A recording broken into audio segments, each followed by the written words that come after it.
ये unrecorded assets का क्या ट्रीटमेंट होगा डिसॉल्यूशन के अंदर, तो हम कर रहे हैं पार्ट 5 कर रहे हैं। देखो अनरिकॉर्डेड एसेट्स का क्या ट्रीटमेंट होता है। जब भी कोई अनरिकॉर्डेड एसेट्स मुझे कैश में अगर मान लो मैंने सेल किया तो cash account debit to realisation होगा, और अगर कोई पार्टनर लेके गया तो partners capital account debit to realisation. दोनों केस में रियलाइजेशन क्रेडिट होगा, बट ऑब्वियस बिकॉज ये मेरी इनकम है।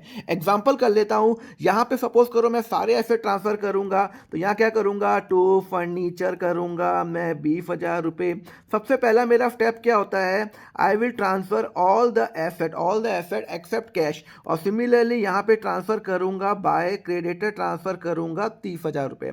अब यहाँ पे लिखा हुआ है there is a unrecorded asset of 5,000, जो कि मैंने 6,000 में कैश में बेच दिया। मुझे कोई मतलब नहीं है कि वो 5,000 का हो या 10,000 का हो, मैंने कितने में बेचा, 6,000 में, तो मैं एंट्री करूंगा बाय कैश 6,000 रुपये, दैट्स अ सिंपल। और कैश अकाउंट के अंदर आ जाएगा टू रियलाइजेशन 6,000 रुपये, मतलब मैंने कितने का बेचा, 6,000 का, तो 6,000 की एंट्री हो गई। क्लियर है।